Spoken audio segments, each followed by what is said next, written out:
This week's podcast episode is brought to you by Insuring Income. Insuring Income is your source for all things term life insurance and own occupation disability insurance. Insuring Income has a relationship with America's top-rated term life insurance and disability insurance companies so that pharmacists like you can easily find the best solutions for your personal situation. To better serve you, Insuring Income reviews all applicable carriers in the marketplace for your desired coverage, supports clients in all 50 states, and makes sure all of your questions get answered along the way. To get quotes and apply for term, life, or disability insurance, see sample contracts from disability carriers, or learn more about these topics, visit insuringincome.com/your financial pharmacist. Again, that's insuringincome.com/your financial pharmacist. At the end of the day, I think the question you should be asking is, am I intentional with how I'm spending? Am I intentional with how I'm bringing money into the household? And does this align with the goals that I have set out for myself? And if it doesn't, then I think that's where you kind of need a little bit of a gut check to make sure that you're on track. You're listening to the Your Financial Pharmacist podcast, a show all about inspiring you, the pharmacy professional, on your path towards achieving financial freedom. Hi, I'm Tim Albrecht, and this week I welcome YFP co-founder and director of financial planning, Tim Baker, onto the show to discuss common financial errors ranging from those made with investing, insurance, credit, and more. Whether you're just getting started with your financial plan or looking for a tune-up, this episode will help you avoid common pitfalls so you can maximize your financial plan and achieve your financial goals. Tim, welcome back to the show. Hey, Tim, thanks. Thanks for having me back. It's been a while. What's new and exciting from YFP Planning's perspective? I feel like a lot, Tim. I feel like this year is full of change, and we're excited. A lot of things going on in the background. We had our lead planners out in Columbus to do some planning. It was good to kind of meet up, and now that people are getting vaccinated, to be able to meet up and do some planning and talk about our goals. And that was exciting to kind of show the new office, which people may or may not know that YFP has bought headquarters in Columbus, and we're in the process of kind of renovating a little bit and getting that ready for us to move in here shortly. And that's been exciting, and having to deal with contractors, maybe not as exciting. And I think, the teams continue to expand. We finish up tax season here, which is always hair on fire. And we had a lot of good help to go through that, but we actually welcome back a former team member, now current team member again, Christina Solanic, who worked with me a year or so ago and decided to kind of come back into the fold. And we're super excited to have her as part of the team. And so lots of changes, but all good things, I think. Yeah, certainly excited to have Christina back, what that means for our team. Pumped up about the new office, and it's an open invitation to any of the community that's in Columbus or finds their way traveling through Columbus. We'd love to host you and have a chance to meet up with you. Please reach out to us. And a shout out, as you mentioned, Tim, to our tax team. I mean, over 250 returns that we followed this year. Lots of wrenches that were thrown their way with extensions and delays in state extensions and legislative pieces that were being passed in the middle of tax season. And I thought they handled it well, and we're ultimately able to serve the community. And we very much believe tax is an important part of the financial plan. So excited to see that continuing to grow. So today we're talking all about common financial errors. And I know that financial errors seem inevitable. We're all human. We all make mistakes. And one of our goals with YFP is to help you, the YFP community, and certainly our clients as well, to avoid as many financial mistakes as possible. And certainly we have lots of resources that are here to help in this, whether it be this podcast, blog posts, checklists, calculators, and certainly our one-on-one comprehensive financial planning services as well. And just to be clear, this is not about shaming by any means. This is about learning and hopefully avoiding a repeat of making the same mistake. So if you've already made some of these mistakes, certainly Tim and I have. We often talk about these between the two of us. We'll do that here again today. So if you've made some of these mistakes, certainly this is not about beating yourself up. Take what you've learned and certainly apply that information, and hopefully that can help with avoiding future mishaps or helping to spread the word and encourage and teach others along the way as well. So Tim, let's get to it. We're going to warm up with what many consider low-hanging fruit. Number one financial error mistake on the list here is not taking advantage of the employer match. So talk to us about the employer match and why not taking advantage of it is a significant financial error. Yeah, so I think this is, we're often we say it's free money. So not often do you ever come across a situation where, there's money to be had, for without anything in return. So I think in a lot of cases, and I know there's some gurus out there that say like if you're in debt, you shouldn't even do this. And I would probably disagree with that. I think there are some exceptions if you have lots of high interest, like Hmm. credit card debt, consumer debt, then this might be a situation where you don't want to get the match. But I would say for the most part, if your employer has a 401k or a 403b match or whatever that is, you want to make sure that you are taking full advantage of that. Most employers are going to have matches that are going to incentivize you to put it anywhere between 2, 3, 4, 5, 6% to get the full match. There are some that are designed to push you a little bit further. But for the most part, if you're in that sweet spot of putting in 2 to 6% of your income into a 401k to get a full match, I would say to do that.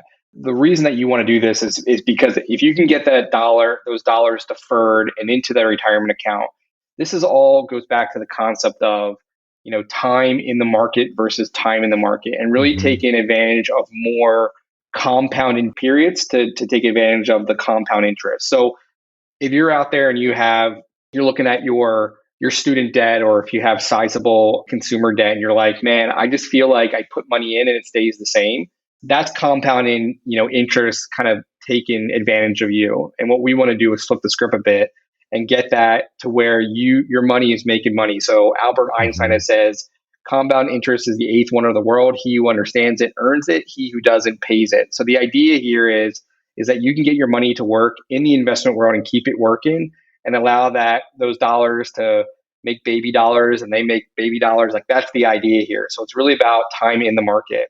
We see this as less and less of an issue Hmm. now that, and I think it was the Obama administration, Yep. has really pushed 401k plans to have an auto enroll feature. So they've done studies in this, is if we are the variable that gets in the way, meaning people, that we typically are going to go with whatever is the default. So if the default is not to enroll and you have to actually take steps to do that yourself, we're not going to do that.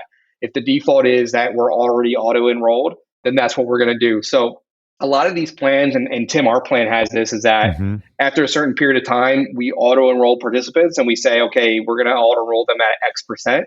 For ours right now, for speaking of the YFP 401k, we auto enroll at 3%. The maximum match is if they put 4% in. So they would just have to go in and make that, determination if they would like to do that. So auto enroll features on 401ks have made this a little bit less of a common mistake, but they're still there nonetheless. And we still come across more than you would think of those that are not putting in at least to get to the company match. And just to kind of put a bow on this, to think of this in this light, if you're a pharmacist and if we use, round numbers here, if you're a pharmacist and you're making $100,000 and your company offers you a 3% match, Hmm. think of that, and you're not taking advantage of that right now. Think of this as like a 3% raise where, you are making 103,000 because 3,000 of that is going into, your company 401k. And it's surprising, I think if you, dependent on the 401k, and I know we're going to talk about fees, and, in an upcoming episode, but depending on the 401k, it's surprising how quickly those types of accounts can grow if you are, deferring dollars out of your paychecks, hopefully not missing it too much. It's invested in the right way and it's not being eaten away by fees.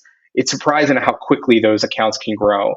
This is a big miss if you're not necessarily taking advantage of a match.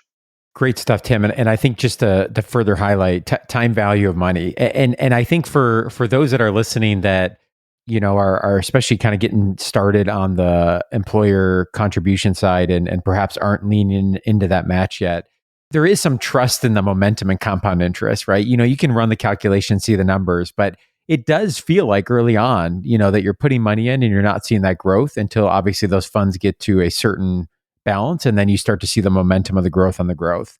But to take your example, Tim, of somebody making $100,000, 3% employer match, $3,000, I would encourage folks to also think about it's not just that 3,000, it's what would that 3,000 be worth in 25 or 30 years, right?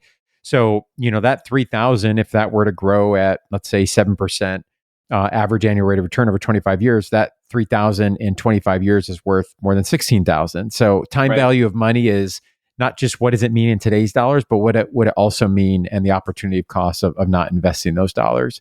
So that's number one, not taking advantage of the employer match. Number two is no budget, no financial plan. Harsh words, Tim Baker. What do you mean by that? And but budgeting, spending plan, whatever we want to call it, why is it so critical to the financial plan?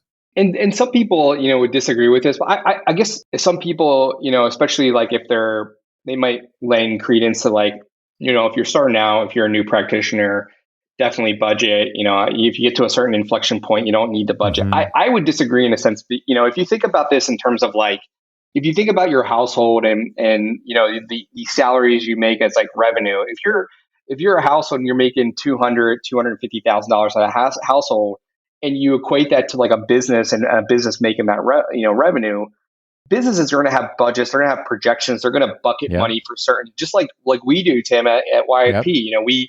We have this is the amount of money that we want to spend on marketing, and this is the amount of money that we want to spend here and there. Like that's a budget, and I would say that if you treat your household as a company, like you're going to earmark those for different purposes. So I think this is a way of how you go about and do that. So, I think where budgeting kind of gets a bad rap is the zero based budget, where every dollar has a job, and you basically assign a purpose for every dollar that kind of flows through the household. And for some people, that can be super arduous, it can be super over the top.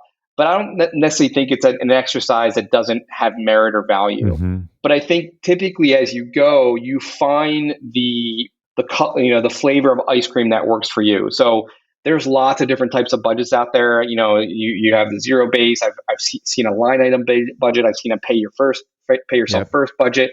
There's a lot of different ways to go about it. I think at the end of the day, a budget goes back to what is the intention of the resources that you have, Absolutely. and applying that to and by intention we typically mean like goals.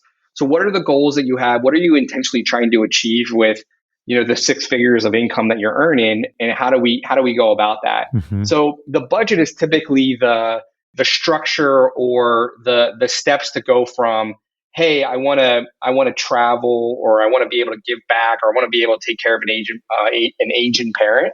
The budget is typically the mechanism that allows that to kind of come to be. So I would say that this is typically lockstep with a savings plan. Mm-hmm. Most financial planners, in my opinion, they'll say, okay, your savings plan is your emergency fund, and that's it. So you need to have $20,000 in emergency fund as an example, or $30,000 in emergency fund, and then it stops there.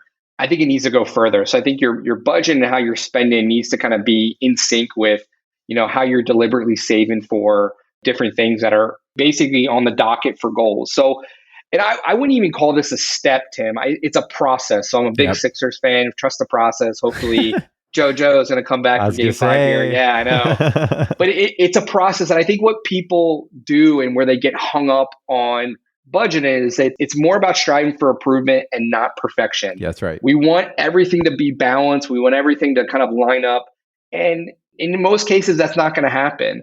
So depending on the budget, and what flavor that suits you best is going to really allow you to kind of figure out how it works. So to me, this is really about being more intentional with spending, being more intentional with kind of top line revenue. So this is not just an effort in kind of an exercise in scarcity of like, hey, this is what the pie is. I want to challenge you to grow the pie. Mm-hmm. So to me, it's looking at both sides of that equation and really striving for improvement of what you're trying to accomplish and not perfection. So I think that if you can kind of wrap your arms around that and not be wed to one way of doing things, then I think you're going to see improvement. So, and there's lots of different tools out there, technologies, Mint, YNAB. Some people use good old fashioned spreadsheets. Some people use envelopes, like physical envelopes to do this. At the end of the day, I think the question you should be asking is, am I intentional with how I'm spending? Am I intentional with how I'm bringing money into the household?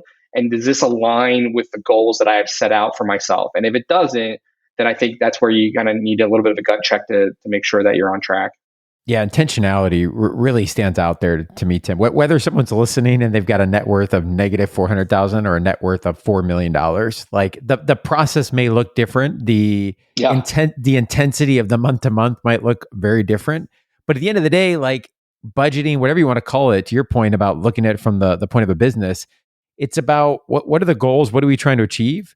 And then what's the plan to make sure that's a reality? And the buckets might look bigger or smaller. The process might look more or less intense, but it's about being intentional with the goals and the plan.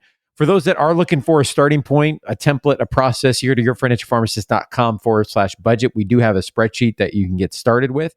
Certainly not necessarily the ending point. You can implement technology tools and evolve it from there, but that could be a good starting point. So that's number 2, no budget, no financial plan. Number 3 is no or inadequate insurance. I've mentioned before, Tim, on this podcast that insurance, I think, is an often overlooked part of the financial plan for obvious reasons. Thinking about something like a death or a disability or a professional liability claim isn't necessarily the most exciting thing to think about when it comes to financial planning, especially when we can think about things like investing or saving for the future or getting rid of that student loan debt. So tell us here about what you see as some of the common pitfalls around inadequate insurance coverage.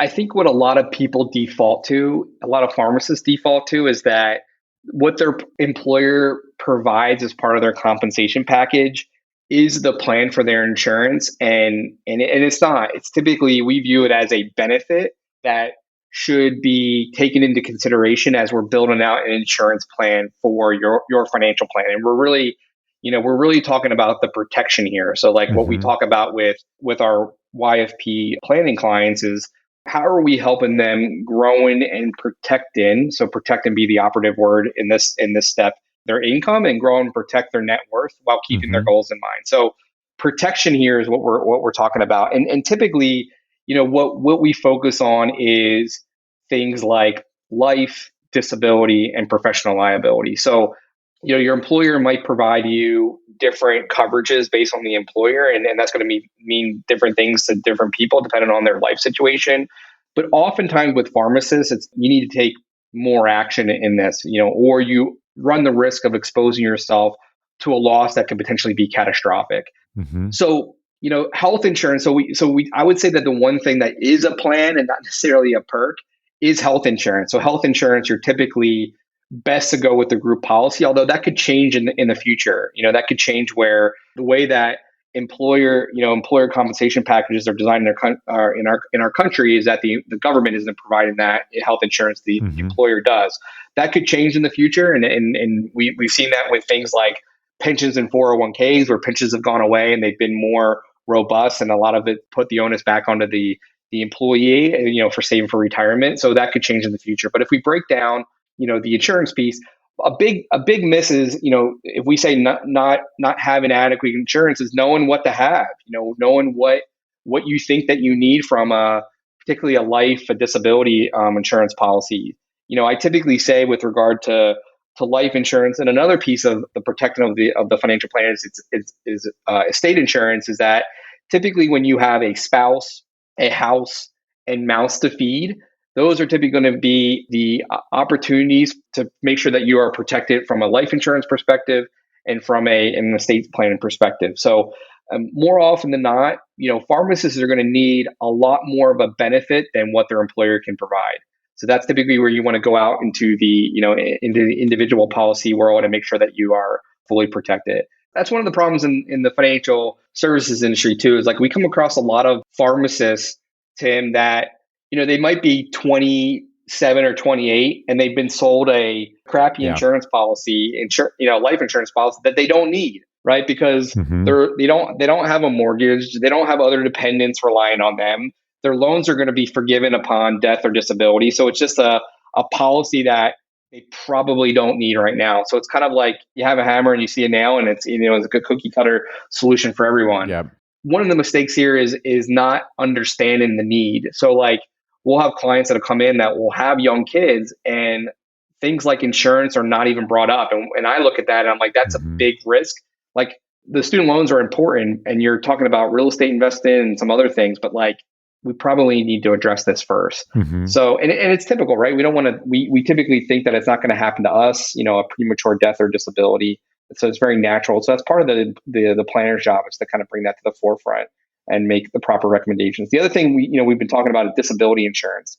So these are typically more likely to happen and typically more expensive, because you typically have medical bills that are going to pile up as a result of a disability. So having the proper insurance there, whether that is through your employer or your own policy, or buying a supplemental policy to kind of make you not whole, but make you to, indemnify you to a certain threshold that you feel like you can continue the household. That's a big thing. And a lot of these policies, the way they're written, don't provide a lot of protection. So it's really, looking at, does it make sense to add a policy for yourself? So the idea here is that the sooner the better, whether it's life, disability, the younger that you can get these policies in place, the typically the better from a cost perspective.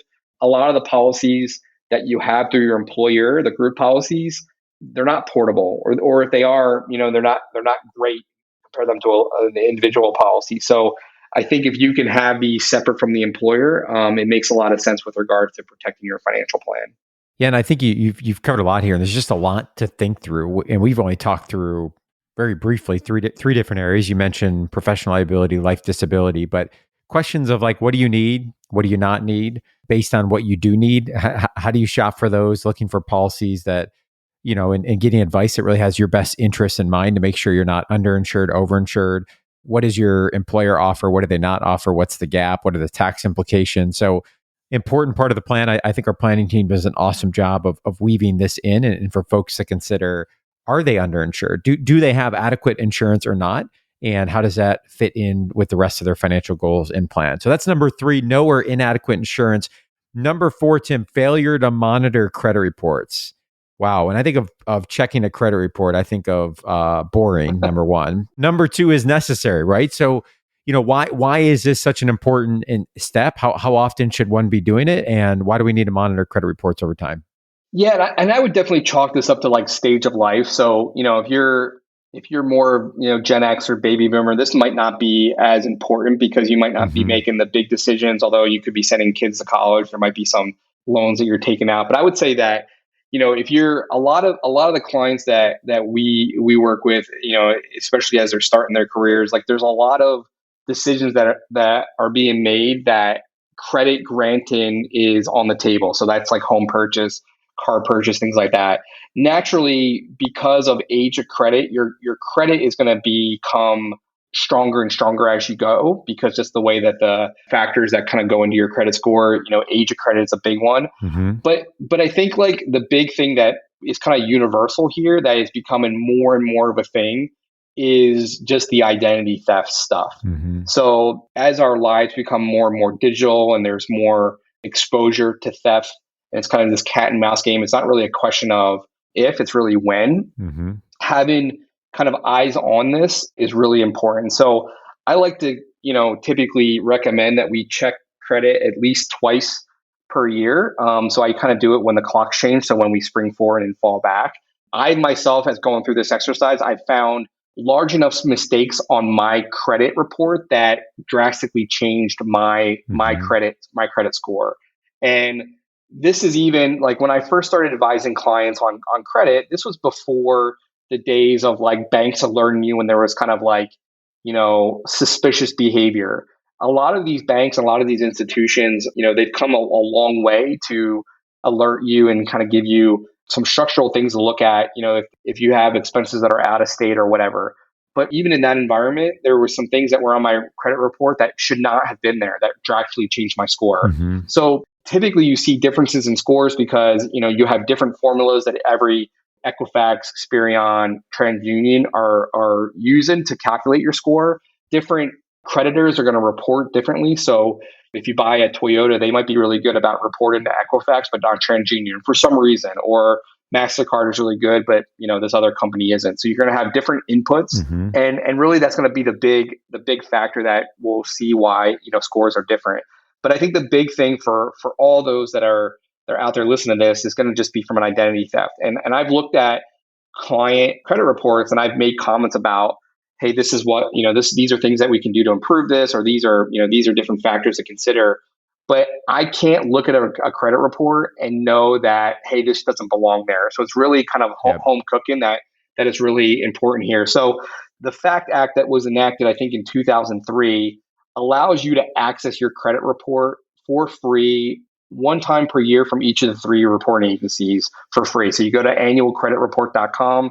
It sounds fake. It sounds kind of hokey, but that's the way the site that you want to go to is annualcreditreport.com and pull your credit score from each of the reporting agencies. I would just kind of rotate them through and take a glance at it, see if there's anything fishy, and then you can always dispute things that are inaccurate, and it's pretty easy to do that on the website there. So that would be a big thing that I would make sure that you want to build into your practice.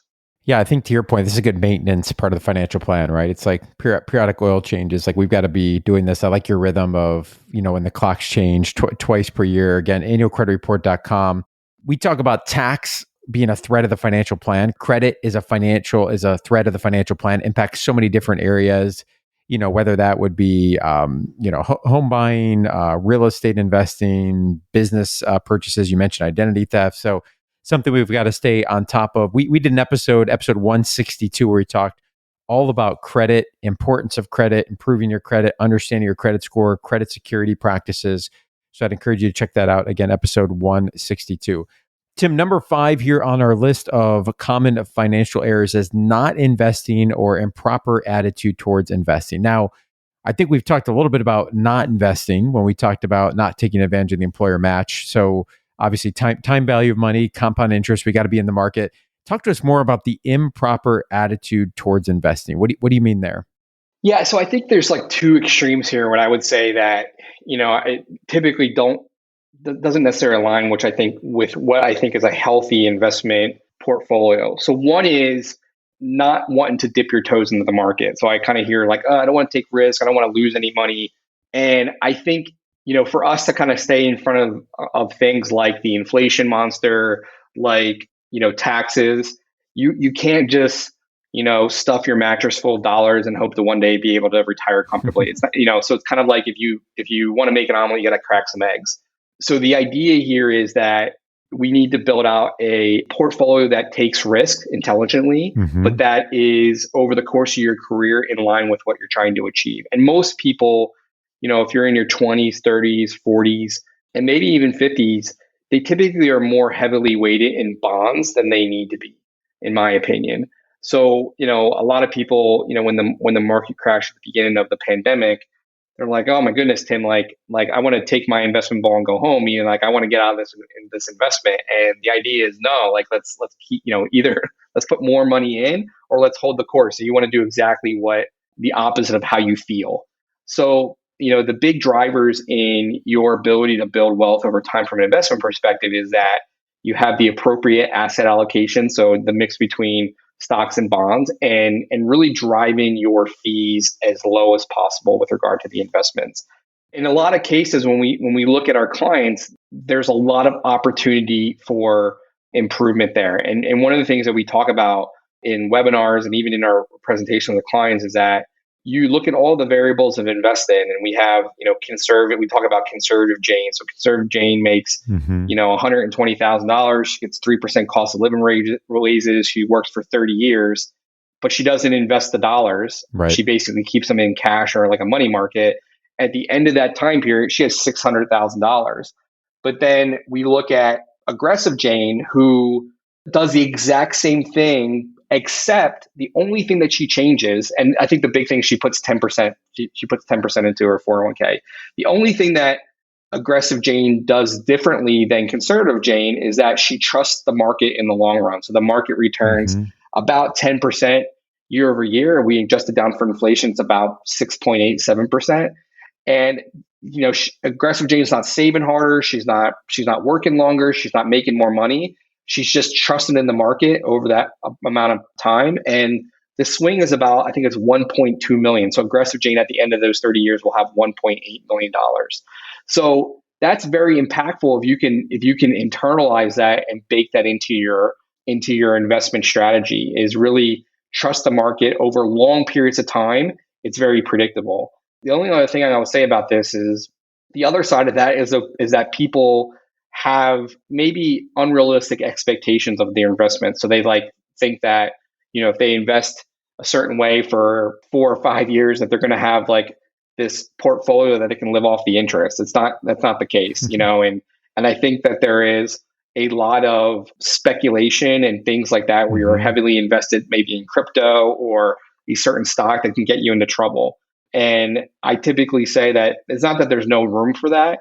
It's that the overwhelming majority of your investments should be super boring and bland and not exciting at all. And typically, the more exciting that the investments are, the worse it is for you, the investor. Keep that in mind as well. Tim, I would argue, and you probably see this with clients and our planning team does as well. I'm not sure there's a harder time than right now to trust the market over a long period of time and stay the course. You mentioned that a good long-term investing plan, I've heard you say before, it should be as boring as watching paint dry, right? And I have that head knowledge. Like I agree with that. And I suspect many of our listeners do as well. But pick up any news cycle for 24 hours, right?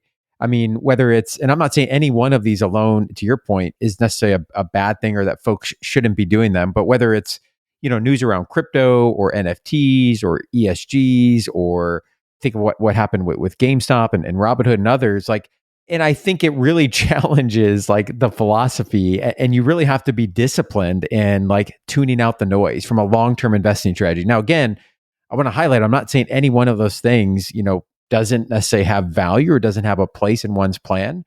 But if the vast majority of an investing plan should be boring and should be over a long period of time where we're trusting the market, it's hard right now. I mean, it's hard. Are you feeling that pressure, not only individually, but I sense from clients, you're probably seeing some of that as well. I kind of don't listen to it. I don't really read much. I mean, I try to read into it just to have an understanding of what's going on. But I guess for me, I don't feel the pull like I used to back in the day. One, because it's a very humbling experience, and sometimes clients haven't been humbled. But like, I don't know, I kind of equate this, Tim, to kind of go a little bit off topic here. It's like, have you ever been around someone that's like, man, the world is going to heck, this generation, whatever. And I think back, I'm like, well, what did they say about like the hippie, like free love? Like, I feel like it's always like they probably were saying that about like the .coms, when, before that. So there's probably always been things like that have tempted people to kind of, go awry. And maybe cryptocurrency is the thing that does ultimately, shatter our traditional way of looking at money and investments and things like that. I don't know. I mean, I think that it's really too soon to tell on that. But yeah, I mean, yeah, I think so. I mean, I think it is tough. I think if you've been humbled enough, it can be a little bit easier to drown it out. But to me, I think of this as like singles and doubles, to use the baseball analogy, is that, if you're going up at every at bat and you're trying to like hit the cover off the ball, you're going to strike out a lot, and you might hit a few home runs, but we're really looking at consistency. And if I know that there is this, the S&P 500 returns this, and it's never been, we've never had a rolling 20-year period that's been negative, even through the Great Depression, I'm going to bank on that unless told otherwise. So like, that can be hard for people to hear because they think of investments and they think sexy and exciting and things like that. But that's not what I think a healthy investment plan makes. I think you keep the speculation low. And I'm not saying that that's not, I still, from time to time, will go to a casino and play blackjack or play poker. I still gamble just because I don't do it as much as I did when I was younger, but just because, I'm out and I'm with friends or I'm doing whatever. But if that's the bulk of what, your plan is to get to financial freedom, so to speak, I would caution you. Yeah. And it could work. I mean, it could work. You could put all your proverbial eggs in the Amazon bucket and be completely okay. But, the way that people view Amazon, maybe not now, but, 5-10 years ago, was very similar to how they viewed Sears back in the 70s, 80s, and 90s, and that company was this behemoth, and they sold everything; it would never go away. And then all of a sudden, it's not, it's not a viable company anymore. So, and I can say this: I used to work for Sears back in the day, so I can say that not everything lasts. But I think that the U.S. stock market has been very predictable over the long run. So. That's a great example, Tim. We might be dating ourselves a little bit, but you think of, I can remember when it was the lesser known at the time, Walmart and Amazon entering into the Kmart and Sears world. It's hard to even think of that in today's day and age. I think your point about being humbled is a really interesting one. We're talking about common financial errors, so I'll throw one out here. 2008, I was humbled by thinking I could pick individual stocks. Thankfully, I didn't invest a whole lot of money. Circuit City, how did that work out, Yeah. right? So, I think your point about being humbled, and again, there may be a portion of the portfolio where this makes sense for many folks, especially if they want to scratch that itch. The other thing you mentioned here, which I want to highlight, we're going to come back to next week, is you mentioned fees. And we're going to talk next week about how important it is to really understand the fees of your investment portfolio and really understand the impact that those fees can be having on your long-term returns and the importance of holding on to as much of your investment pie as possible. So stay tuned with us next week as we talk about fees. Tim, I want to transition into our sixth and final error, which is not using professional advice, not having a coach in your corner when it comes to the financial plan. And I think this is a good segue to what I just mentioned of, this day and age, there's a lot of noise. And so having somebody who's keeping you accountable, who's really reflecting back to you what you said were important and the goals, helping you look across the financial plan and really helping to direct you towards those end goals that you had articulated and to keep you on the path when, human behavior may suggest that we want to go off the path from time to time. So obviously we're biased, full disclaimer. We wholeheartedly believe in the value of a financial planner. Otherwise we wouldn't be doing it. So Tim, tell us why you think this is such an important part of the plan and why it's perhaps a mistake if folks leave out a coach from their plan. Yeah, so I think if we look at like our mission of empowering, pharmacists to achieve financial freedom, I think we both agree that in a one-on-one engagement with a fiduciary, a fee-only planner is the shortcut to that. And I think we've seen that a lot with our clients where, we see kind of the, the before picture and the after picture. And those are typically because of, I think, that relationship that the planner has with the client in a way that is forcing them to think differently, right? So like, I often joke that like, I'm a financial planner, but I need a financial planner because I need a third party to objectively look at our financial plan and say like, am I insane or are we nuts or are we on track? Right. So like, I know the technical piece of it. Like I know, what it is to be a CFP and what, just like you're a pharmacist, you need to know the technical piece of it, or a doctor. They're still going to go to like other health providers to kind of provide that insight and those opinions. But so I think the third party is a big thing. I think the other thing that we don't necessarily trade on that much is, like for a lot of people, when's the last time you actually sat down and talked about goals with yourself or like with a partner? Yep.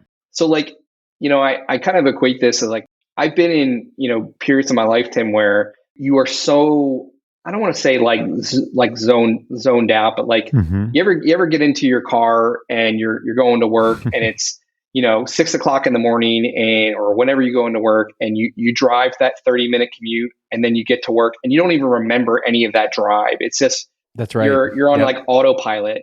I think that the danger of not utilizing a professional in some regard is that you get into that where you like wake up 10 years from now or 20 years from now and be like, what the heck did I actually do? Or like, what is this a wealthy life for me? And you're not having those critical conversations with yourself or out loud, which I think can be so powerful. So where are we going? Are we sure that's where we want to go? Is this insane? Like, and having that kind of, again, objective third party to make sure that we're outlining goals and we're being held accountable to that. And then I think the other thing that like is really important is that guidance, is that knowledge, is that technical expertise with best interest in mind. So to me, like if you're talking to a financial planner, the two things that I think need to be there, and if they're not, I'm going the other way, is are you a CFP? So unlike a PharmD or a JD or an MD, like this is a designation that, there's an ethics requirement, there's an experience requirement, there's an education requirement that most financial advisors, don't need to kind of do what they're doing. So like, the barrier to entry to become a financial planner is very low. So you want to make sure that the CFP designation is there. And I think the other thing is, Are you a fiduciary? Are you going to act in my best interest, or can you put your interest, meaning the planner's interest, ahead of mine? And what most people don't know is that 95% of advisors out there are not fiduciaries. And typically, if you know the names of those types of firms, they're not fiduciaries, meaning that they can put their own they can put their own interest ahead of their clients. So, I think that the technical expertise and that those are just table stakes. Like I think that's going to come with the territory. It's really, I think, overlying the human element. And to me, Hmm. what I think what we try to do from a planning perspective is make sure that we're taking care of clients today, say in 2021, but we're also taking care of clients in 20, 10, 20, 30 years from now and their future self, and really threading the needle between taking care of, what's going on today and then that future version of yourself. And I feel like if you don't feel that push and pull, if you're always saving or if you're always spending, that can lead to some problems. And I think having that objective third party to kind of guide and hold you accountable, give you some tough love, give you some encouragement, give you some idea of where you're at compared to peers, for example, I think that's vitally important. Yeah, and Tim, what you said about the human element just really resonates with me, and I think will with our community as well. I mean, I think we often may have a perception of financial planners or advisors, whether that's from movies or books we've read or parents that have worked with an advisor, whatever it be. But we tend to think I think of more of that tactical type of moves that folks are making, right? Whether that's certain investing decisions, insurance decisions, maybe it's Roth conversions, things like that, tax decisions, et cetera. All of those are important. And to your point, that's table stakes in terms of an expertise that they're going to provide. You want that knowledge, experience, and expertise. But it's the human element. I think so much of the value you have provided to Jess and I has been in the conversations that have been initiated and the constant revisiting of what are our goals? What did we say was important? And are we actually living the wealthy life that we said we wanted to live? And the answer to that is not always yes, but we need that compass that we're moving towards, and we need that reminder. We need some accountability. We need a coach to make sure as life is racing by that we're ultimately stopping, pausing, and getting back on the direction that we said was so important. So for those that are listening to this, if that is resonating with you, we'd love to have an opportunity to talk with you to see if what we offer from a financial planning standpoint is a good fit for you. You can go to yfpplanning.com. You can schedule a free discovery call. Again, yfpplanning.com. Tim or I would love to have the chance to talk with you further. Tim, great stuff. We've covered 6 common financial errors. And as always, we appreciate the community listening into this podcast. If you like what you heard on this week's episode of the podcast, please do us a favor and leave us a rating and review on Apple Podcasts or wherever you listen to the show. That will help other pharmacists be able to find the show as well. Thank you so much for joining, and we look forward to this episode next week. Have a great rest of your day. Before we wrap up today's episode of the Your Financial Pharmacist podcast, I would like to again thank this week's sponsor, Insuring Income. If you are in the market to add own occupation disability insurance, term life insurance, or both, Insuring Income would love to be your resource. Insuring Income has relationships with all of the high-quality disability insurance and life insurance carriers that you should be considering and can help you design coverage to best protect you and your family. So head on over to insuringincome.com/your financial pharmacist or click on their logo or link in the show notes to request quotes, ask a question, or start down your own path of learning more about this necessary protection.